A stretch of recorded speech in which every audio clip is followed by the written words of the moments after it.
Poketalkers, the new podcast for cool people like me. Join for the arc. Here's a cool jam. The cool kids who want to join. That is supposed to.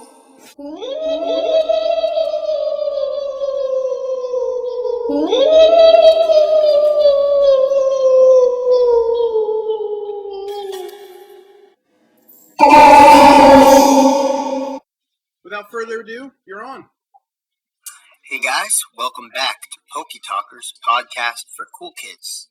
Or, for many of you, this is probably your first time, because, as longtime fans know, we've been off the air for about 5-7 years now. A lot has happened in the intervening time, and that's stuff we want to talk to today.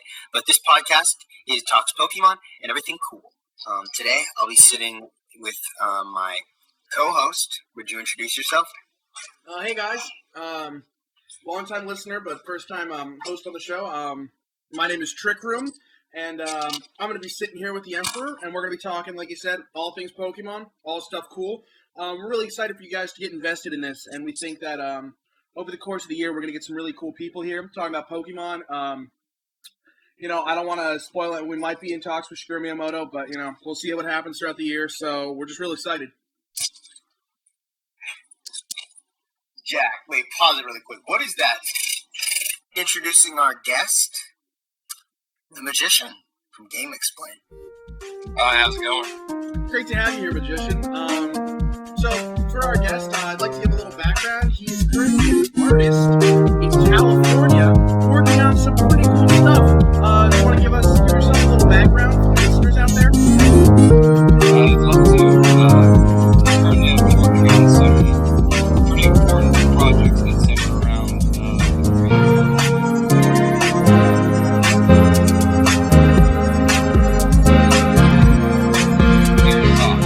All right, well, we want to, get back to our roots. So to start off this interview, I think we're going to go around. We're going to say our favorite Pokemon.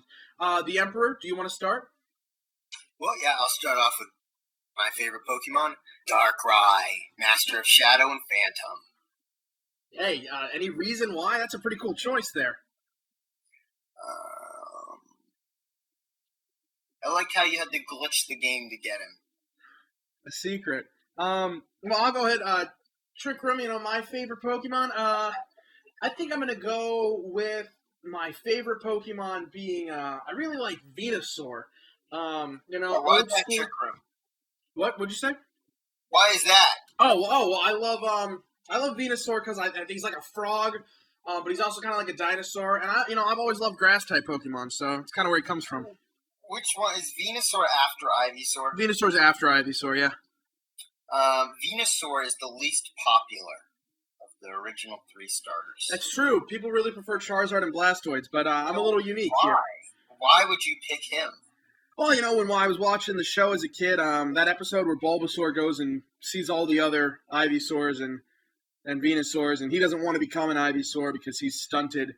I like that episode, and I thought he was a really cool guy. Okay.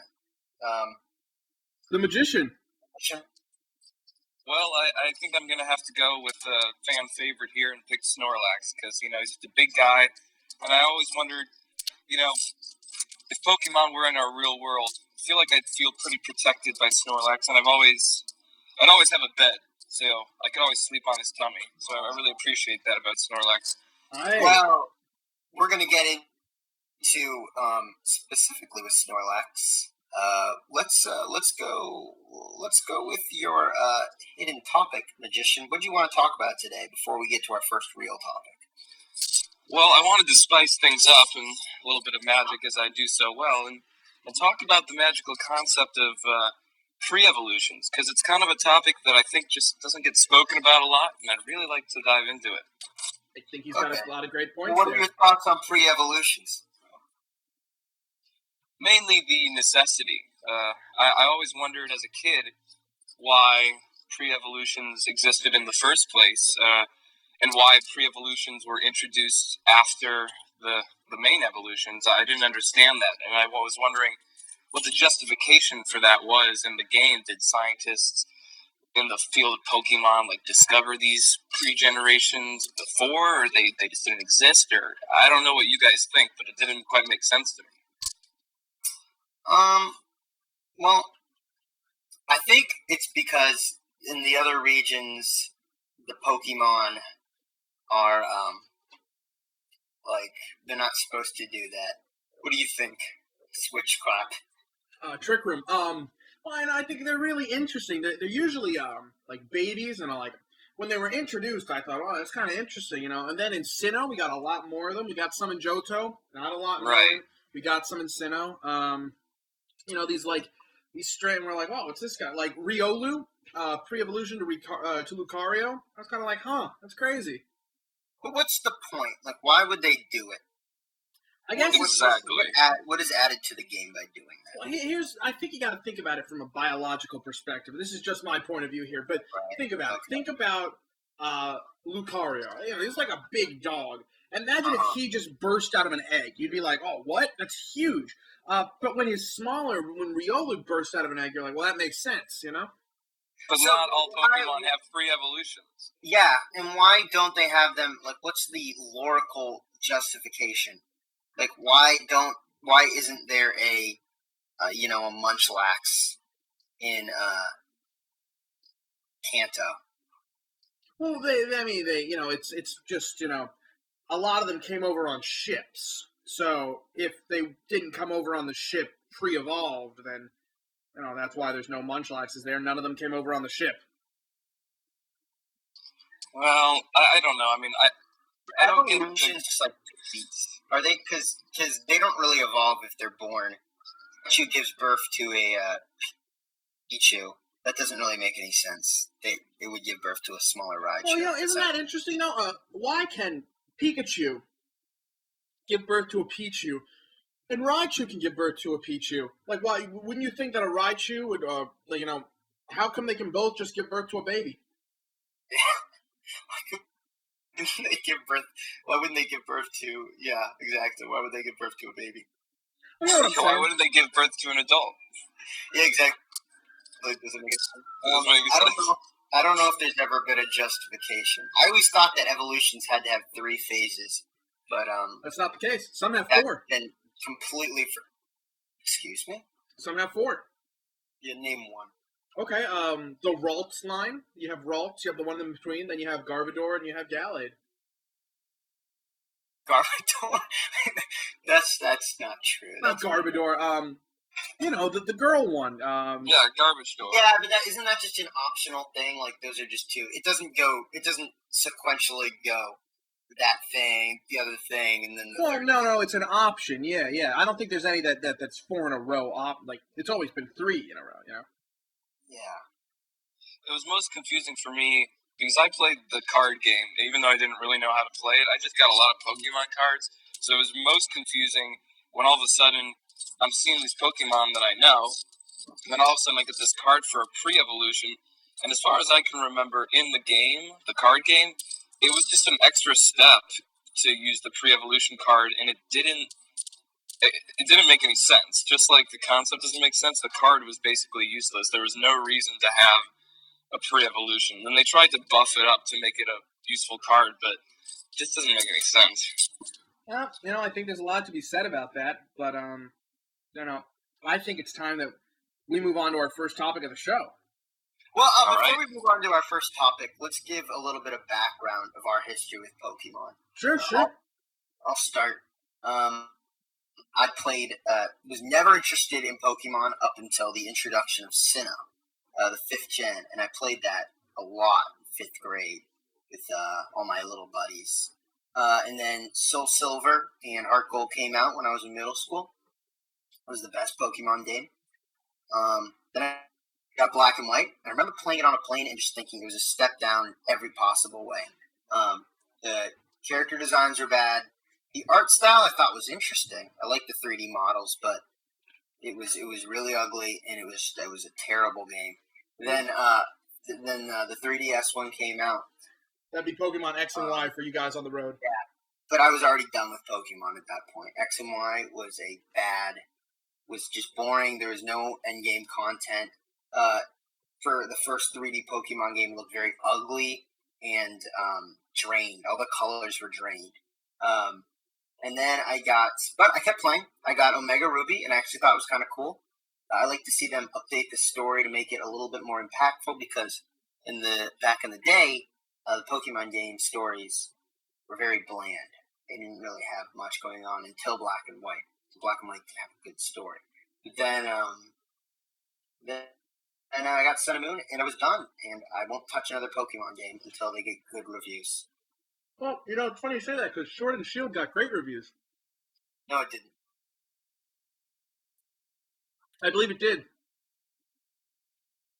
I mean, I guess we'll just have to look it up. I guess we'll have to wait. I think IGN gave it if I remember correctly, like a... Look at the Metacritic.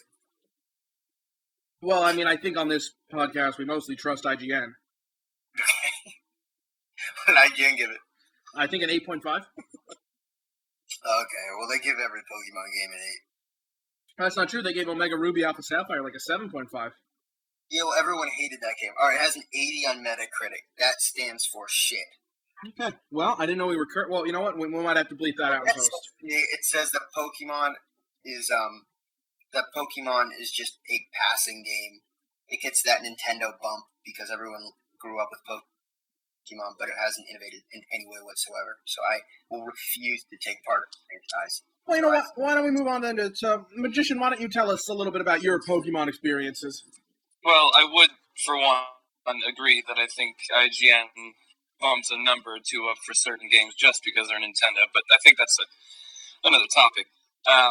My experience with Pokemon, I watched a lot of television as a kid, so I would see Cartoon Network, I'd just watch Pokemon, played the card game, had a bunch of cards, collected them like crazy. I have a huge binder. My first game was Emerald, and then I took a hiatus from it, and then I played, like the Emperor, I played I played Heart Gold and Soul Silver when it came out, and I was hooked. I thought it was great. It was fantastic. And then since then, I've kind of just gone backwards, and I've played Blue or Yellow, and then I've worked my way up, and then I played Platinum, and I try to just get one of each game from each series. But I will say, after Black and White came out, I stopped. I thought it was. I agree. I thought it was a step down, and since then, I really am not knowledgeable. So I'm going to be more of the classic Pokemon, if you will, rather than the new, up-to-date, because I don't know much in that field. Well, that's good. We kind of need that. I'll go ahead and I'll say my experience. Very similar to my colleagues here. My first Pokemon game that I played was Pokemon Pearl for the DS, but I was watching Pokemon on Cartoon Network long before that, and I really liked the stickers. I got these stickers at the dollar store one time. I thought they looked kind of cool. That was my first exposure to Pokemon.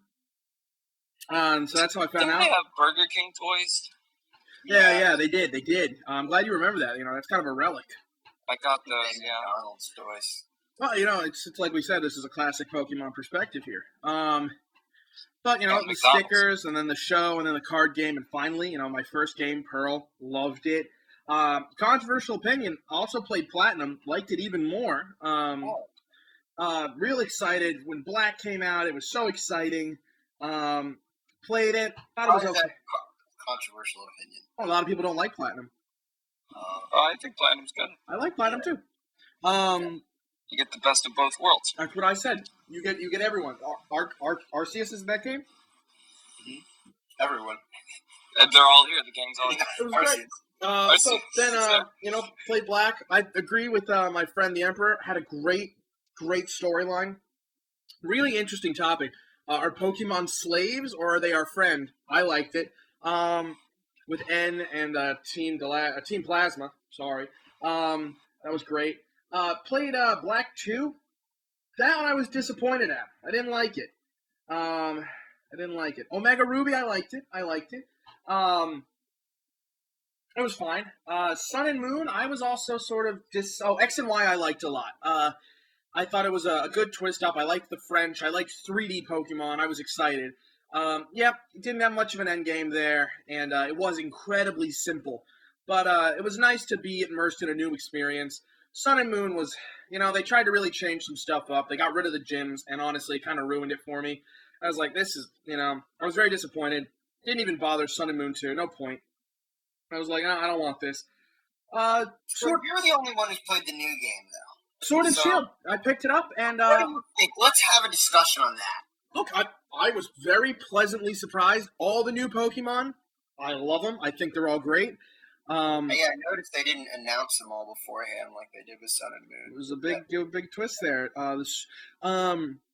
If I can, before we jump into this, can we just say our favorite starter real quick? I feel like that's important. Okay. Go ahead. Charmander. Oh, Charmander. Okay. Yes, Charmander. What about you, the Emperor? Piplup. He likes Piplup. Okay. He likes double Piplup. I think mine has to be It's tough. I really like Chestnut, but I also really like Chimchar. So I feel like we're gonna go with Chimchar on this one. Okay, Chimchar wins. Yeah. Chimchar wins. Fire type takes it. It's true. That was 2 fire types, 1 water type. Interesting enough. But so the new game, we have our starters. You have Grookey, Sobble, and Scorbunny. They each evolve on their own. Funny enough, there is no double typing in this game. All the starters are just water, grass, fire. There's no extra type added on. Really? Is there actually not? No, it's just a grass type, just a fire type, just a water type. So that's the complaint I've seen online, is that the game's kind of dumbed down. That every Pokemon game, this is true for every Nintendo game, but every Pokemon game always takes a step back in some regard with every step forward. So this game is the first console game. Yep. It has open areas. It has the tournament style shit or whatever thing at the end. Yep. But it seems to have a dumbed down story, more simple mechanics, really bad graphics. Which is weird, because I would say the only good thing about Black and White was I didn't like the graphical style, but at least they were taking a risk. Like the overexposed pixels. Yeah, I know what you're talking about there, with the city and stuff, yeah. That was kind of interesting. So at least there was something. I thought they were trying to take a risk with Pokemon. Yeah, I gotta agree. They did a lot of steps back. The EXP share is no longer an item. It is just part of the game. All your Pokemon gain experience, no matter what you do. So your whole team levels up fast, which a lot of competitive people don't like. I personally like it. There's that. What's the other big thing, if we want to talk, options here. You can access the PC without ever going to a computer. You just do it on your new phone. That's a game changer. It's a game changer, One thing I really do like, gotta say this. Right, that's a horrible, horrible mechanic that should have been moved 10 years ago. Which one? Having to go to your PC to get stuff. That was absurd. It was absurd. Ouch. I would say the main thing I would say is what happened? Well, I don't know who's getting text messages. Well, hold on. We're just gonna take a quick. We're gonna go to an advertisement real quick, and we'll come right back. All right. So, quick advertisement. And we're back. Thank you so much to our generous sponsors. They really help keep this alive. You can also support us on Patreon when we get that up and running. So don't worry about that. Oh, dude, we should do that. That's what I'm saying. So like I was saying, one of the big mechanics they changed, in the old Pokemon games, which you guys have played, when you would go into a gym, and in the show, it was always like this big stadium and everyone's cheering. You go into a gym here and it's just this one guy. You're kind of like, oh, there is a crowd of people and they're like sound effects of them yelling and stuff, and you really feel like the gym battles actually mean something. I never really got it before. I never got why there were 10 people waiting. No one else is challenging the gym leader. It just felt like you were the only real person in the game. That's the thing. You don't feel like that anymore. There are things happening. There are people cheering. So like you got to say the game was not hard. So what is the villain? How does the antagonist play a role in the story? Because that's usually when people refer to the Pokemon story, they're talking about the team, the evil team. How do they play into the story? I gotta say, this is by far the worst story in any Pokemon game so far. Far and away. Story. What? What is it? Like, what's the main plot? Well, the team is called Team Yell. And it turns out they're not actually bad guys. They're just from a poor city, and they just don't want to be poor anymore. So you can kind of view that as social commentary, but that's really the truth there. They're just poor people, and they don't want to be poor anymore. Are they rich? Well, who cares? Are they rich at the end? No, good question. Then what's the main conflict? Well, throughout the whole thing, there really isn't one. That's the thing. Okay, this is actually something I kind of liked. Do you know in the old games, when you were, going to face a gym, and then all of a sudden, a power plant would explode, and they'd be like, you got to go check that out. And you're like, oh, I guess I'm a 10-year-old, but I guess I got to go check out the exploded power plant. Yeah. Every time something like that happens in the game, one of the other characters will go, you're too young to deal with this. Just keep catching Pokemon. I'll go check it out. And you don't have to deal with it. So that's kind of nice. Well, that's weird. Well, I don't know. Anything? Well, so you're in this city at one point, and there's an explosion. And this guy he's the champion, he comes up to you and he goes, oh, don't you worry about that explosion. I'll go look at it because I'm a Pokemon trainer and you're just a kid. And I was like, I guess that makes sense, yeah. Yeah. I don't like that, though. What? It makes sense. It doesn't. I don't like that because it takes away this timelessness of your age in the game. You're like, oh, I'm just a stupid kid. I actually never thought I was a 10-year-old. I never exactly. So the fact that they're bringing awareness really to it's kind of the fact shatters the reality in this game. Me. Also, so the big villain in the end turns out to be a guy who you thought was good. With the villain? Yep, the main villain turns out to be someone. He's a villain, though. Well, the bad guy. Yeah. Okay. And he wants to stop global warming. But everyone says we don't need to worry about that right now. And you stop him from stopping global warming. Okay, good. Because then how would they make Pokemon games? Well, that's the thing, because he goes, we really need to focus on the environment. And the champion goes, that's a problem for another day. And then he says, you don't get it. This is a problem for today, but then you got to stop him. And once you beat him in a Pokemon battle, he's kind of like, all right, well, I guess you're right. And then give up, you don't really. Then he doesn't care about global warming anymore, and he goes to jail. Oh, good. Yeah, no, it was interesting. But his method to stop global warming didn't really work. He unleashed a demon, and then you stop the demon, and it's over. You just catch the demon. That was something kind of cool. So, you fight this guy, and then you have the champion fight right after that. And the thing is, you catch, it's supposed to be the most evil Pokemon of all time. Its name is, Eternus, and it is just sticks. It is just sticks.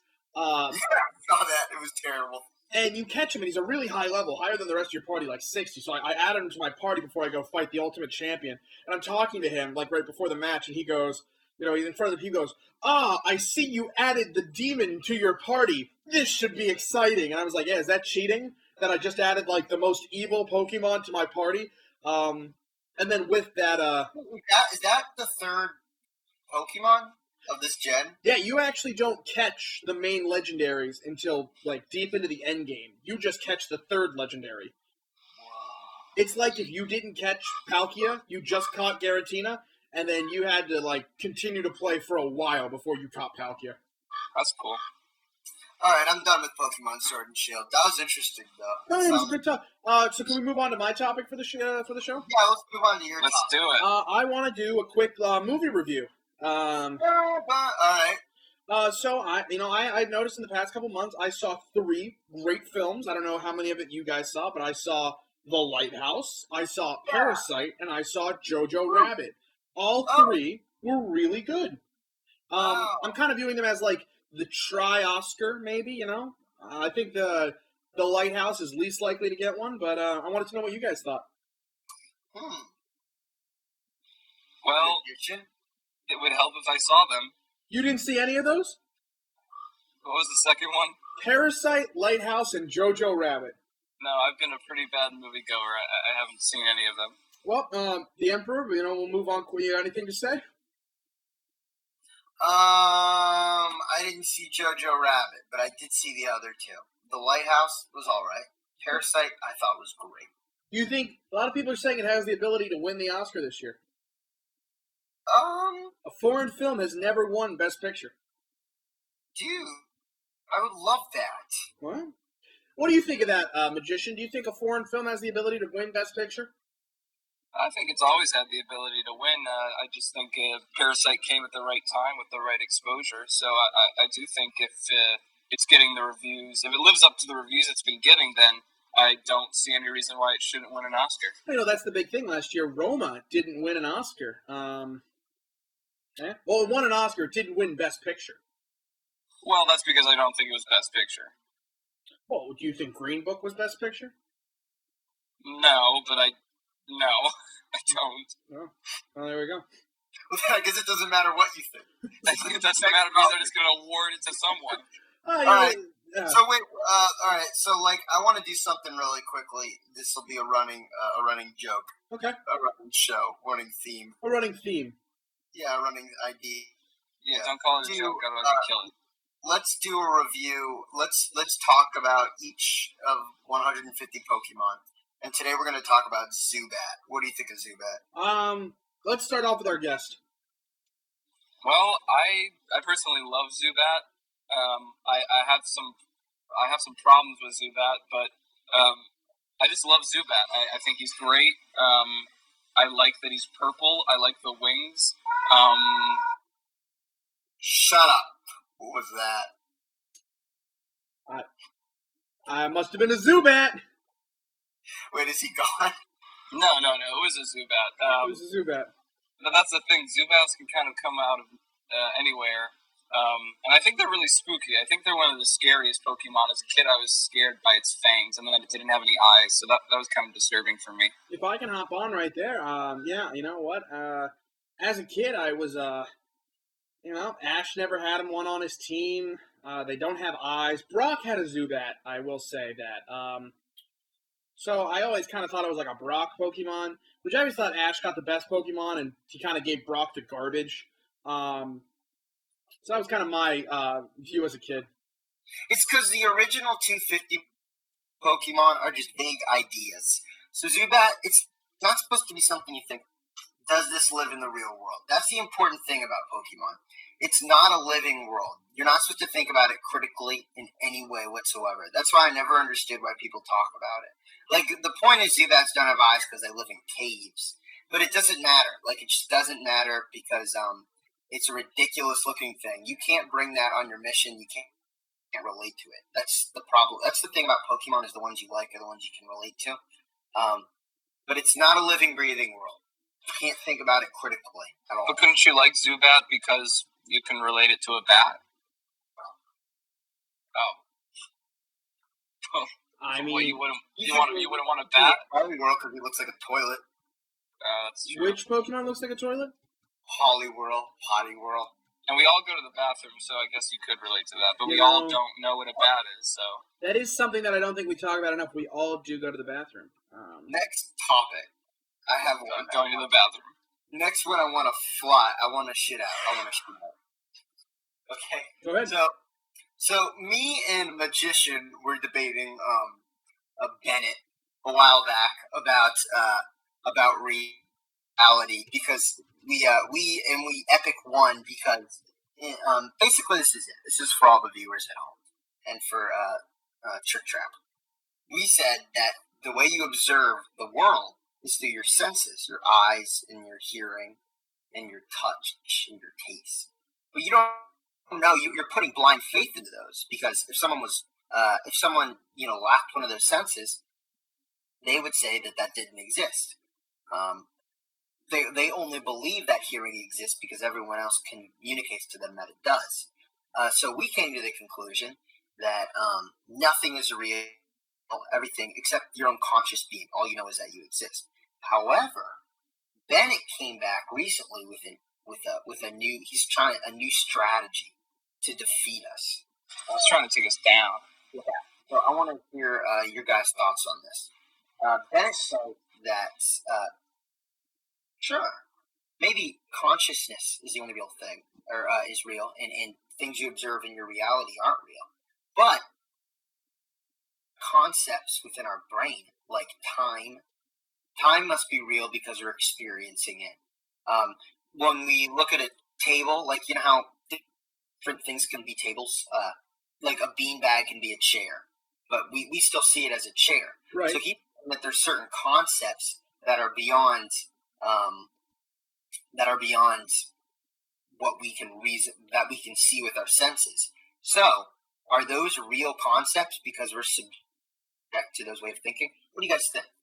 Yeah, that's an interesting thought. The beanbags are a chair, but what are really beanbags? I guess I want to let the magician first answer this. All right. Well, on the idea that there's these concepts that we put onto things like the beanbag and the chair. I mean, one, I think our friend Mr. Morgan is not using the correct terms, because I don't think it's a concept. It's just more what we label it. I mean, anything could be a chair. We could call a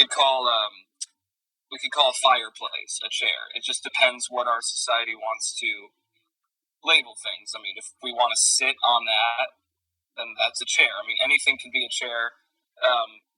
So I'm not quite sure what he's trying to. Well, it's more like that. So we have an innate, the way we view things. The other day with gender, like you can recognize if you were born in the woods and you didn't have, nothing was told to you that was gender, or you were never taught what gender was, but you saw a female version of whatever species you were, right? And you went to have sex with it because you noticed it. You somehow like biologically recognized that as a female. Now, none of that could be real, right? That she might not really be there because it's all observed with your senses. So none of that is real. Only your consciousness is real. But because we thought that to ourselves, does that make that the process of thinking that real? You know what I'm saying? Oh, I think it does. Yes. Yeah.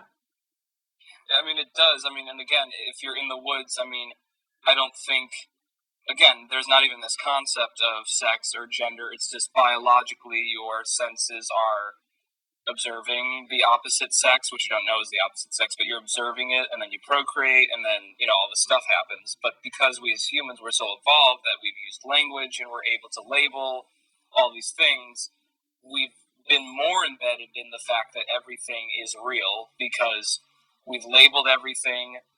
What's what we do as humans. We want everything to be labeled. We need to know what things are.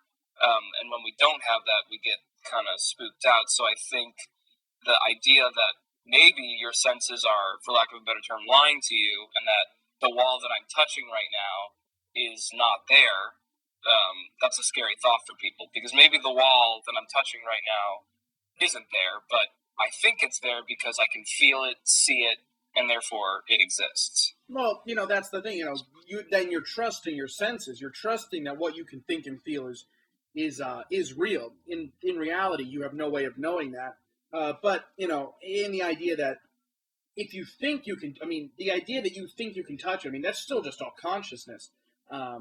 So that's real. The thoughts you have are real, but Well, the thoughts, I think, is the only thing you have, because we also discussed at one point, like a blind person. If you have a person who's blind, let's say they don't have their senses, but they're still existing, and maybe specifically with maybe the blind and they can't feel. So when they go and they touch a chair or they run into a wall, they don't feel it because they literally can't see it and they can't feel it.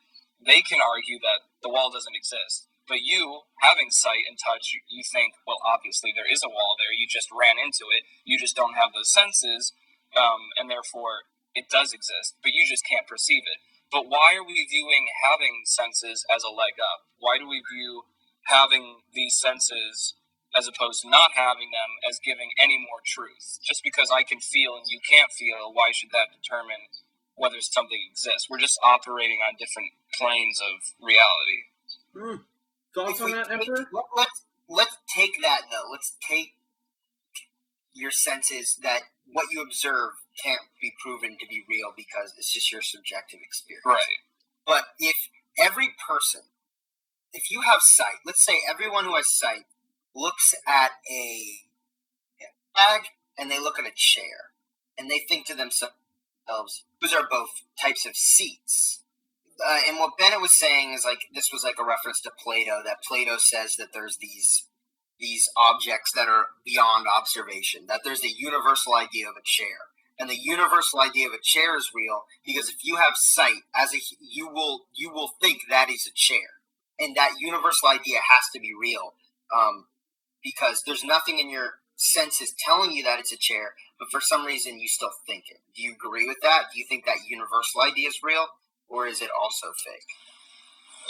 But I just think that I'd have to read more on what Plato's saying because I don't think we're all born.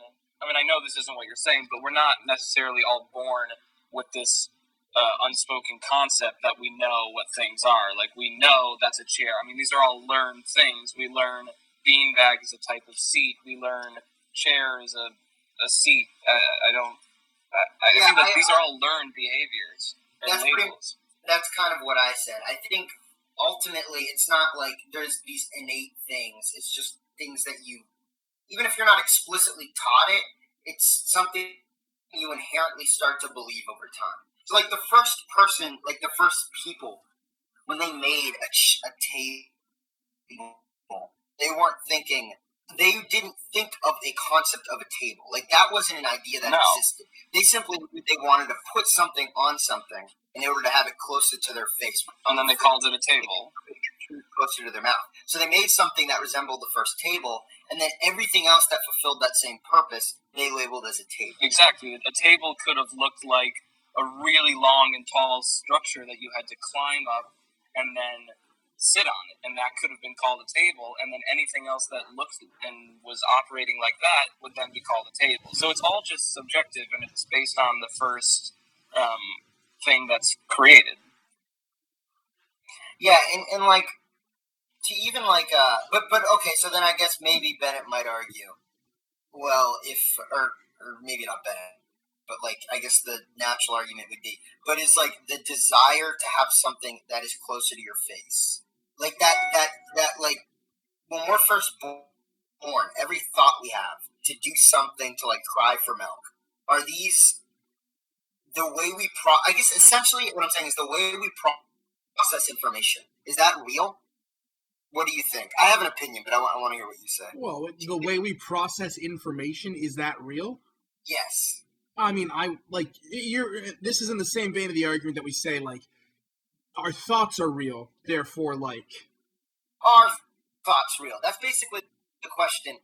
Well, so, like, when people say, I think, therefore I am, are they saying, what is thinking? Like, I can just tell you right now that I'm alive, but what do I know of my mind that is actually real? Is the way I process information real? Is that some independent thing outside of my senses that I don't have to put my faith in? What do you think? I mean, I would say that, what you have right now, the fact that if we are to believe that being alive is what we understand it to be, then the fact that you can process your own thoughts inherently means you're alive. What do you think that, whatever, magician? I mean, I think, therefore I am. What does that really entail? So Slipstrap was saying that it means that when people say every thought you have is genuine. Do you think every thought you have is real? Well, it's real because it exists. I mean, real is by saying real, we're assuming that there could be some falsehood. So I don't even know. Basically, we're somehow putting in blind faith that our thoughts are real. But if our thoughts are all that we have, does that make them by default real? Well, I think thoughts are all we have. It's just how our brains work. It's the seed of consciousness. So I think it has to be real because even someone with schizophrenia, even if they're seeing something that's, quote, not there, it is real to them. Like, so thoughts have to be real. Thoughts are the only thing thoughts are consciousness. I mean, I think they're hand in hand, so they have to be real because I don't know of a thought that's false. So, what do you what think, about, Emperor? what do you guys think of memories? Are memories real? Well, what are you saying real is? Well, okay, so I cannot claim that anything in the outside world is real. I can't suggest this computer is real because the only way I can observe this computer exists is through my subjective belief or my faith in my senses. So I believe it's real because I see it. I believe it's real because I touch it. I can taste it. I can hear it. It is real by default. But my senses could be lying to me. I'm just choosing to believe that they're real. Okay, that for this level we can accept that. But when you go to your mind, when you're just talking about like your own what I'm interpreting, the way I interpret it, is that real? So I'm looking at this computer, and I don't know if what I'm observing is real, but what I am experiencing in my mind, I don't know how I'm experiencing it exactly. I mean, I'm told it's like biologically through the brain, but I don't know what I'm experiencing. I just know I'm experiencing it. So is that real? I mean, I think it is real. Because again, I don't see any examples of a thought being false. You can't have a thought injected into your brain. I mean, they're all through yourself. Thoughts are in your complete control, so they're real. I mean, they exist. Yeah, I'm gonna say. I mean, if you can't trust the things inside your head, then I mean, how can you really go on living at that point? You have literally nothing to go on at that point. But what about memories? Are memories real? Well, the idea of a memory. So, if we're pretending real quick that when you view a memory in your head, like you can just pull one up, like that process is real. However, the things in the memory may or may not be real. A lot of the times they're fabricated. But the idea that you can pull up a memory, that's real. But the contents of the memory may or may not be real, depending on how you view that. Right. So memories there's so many memories. Anyone can have a different memory of a situation. 3 people could be in the same situation. Like we're doing this podcast right now, but when we walk away, how we remember it is obviously going to be very altered. Like just through tons of different components. I'm sure if we were to describe what we saw to our best of our ability, we would probably come with some differences. But there is no objective truth as to what happened in this situation. Right. It's all just our own account. Well, so then this is what I would kind of respond to just with thoughts. So, like, when I was in kindergarten, I used to eat cosmic brownies, like, every day. They're delicious. Those are great. They get on the carpet and they ruin everything. It's true. I would wait in line and I'd get this brownie. But, like, as I'm waiting in line and the whole process, I'm thinking, well, me standing here, am I actively standing? No, that's just a memory. And now, what about when I'm grabbing this brownie? It's just, I'm just thinking about the moment before. We're only ever thinking about the moment that just happened. We can't actively, people say think in the present, but I think that really just refers to thinking about the most recent memory we just had, which is everything that's happening. Everything that's happening, just a reaction to something that already happened, right? So if everything's a memory, then I can't tell you I'm observing by anything. Even what I'm observing with my senses, everything that's going on in my mind is just a memory of something that just happened. So can I say that memory, if I know memories are completely subjective, is even what I'm thinking real in this moment? Yeah, I mean, I know what you're saying. I mean, yeah, I would have to, if you're going to trust anything in the world, you have to assume that what's happening in this current moment is real, but you also, you can't truly be in the moment. You're every second because, time is a continuing, locomotive. You're making impressions on everything that happens. So it is, that doesn't necessarily mean it's fake. It's just your impression on life. And there's no way to not have that. I mean, there is no way to I can never say there's any isolated moment where I'm doing anything. Everything I'm experiencing is a memory, which I don't know if happened. I just don't know. Like when I dream, things, the way I interpret things are completely different. Looks like someone was getting a phone call. Yeah, forget it. Yeah, so I don't know. All right, well, any last thoughts on that, magician? No, I do not. All right, well, you know what? We're sort of coming to the end of our wrap up, and I think it's just a conundrum. But I will agree. But that's kind of like the next, like that's like almost a completely different concept. But I think it's like fair to say that everything we observe is real. And universal objects like seats and stuff, I mean, I think we can agree those are just memories that you've attained over time. They're not universal ideas that exist in every person. I think that's true. Yeah. All right, well, for our guest today, I'd like to give him one thing that we like to do with our guest as we leave. We call it our top 5. It's you're going to get a random Pokemon and a random word for the magician here, and you're going to have to tell me something that connects the two of them in your life. So we're going to get a little deep dive into how you feel about Pokemon and how you feel about your life, all right? Are you ready for that, magician? All right, so give me the Pokemon, give me the word. You got it. So the first one you're going to have today is Pidgeotto and your career. What falls in common there? Give us a couple thoughts.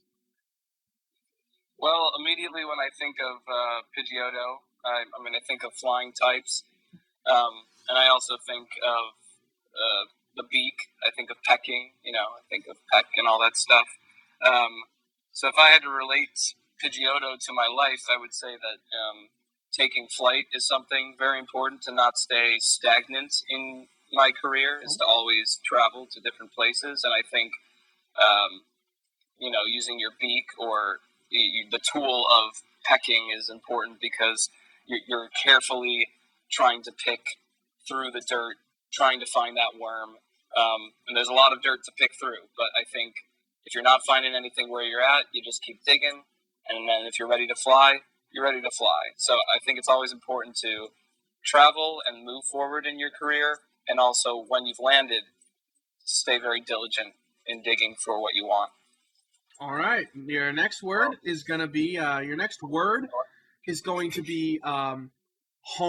So you have home there, and your Pokemon is Wailmer.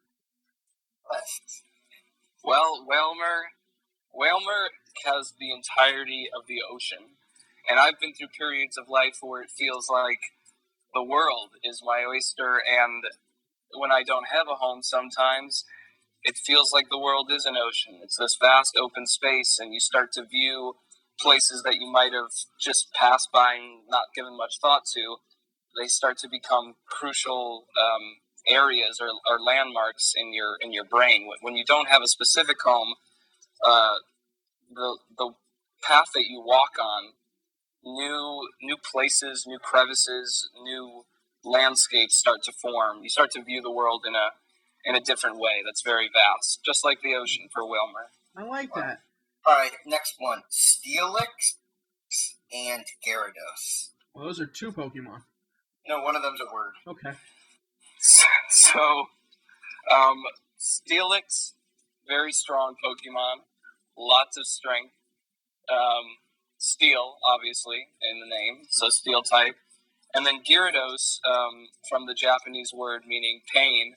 I think that it's kind of having a heart of lead or a heart of steel. So if you're experiencing this pain, it's just important to stay strong and stay true to your heart. That's rock solid, just like steel, just like Steelix.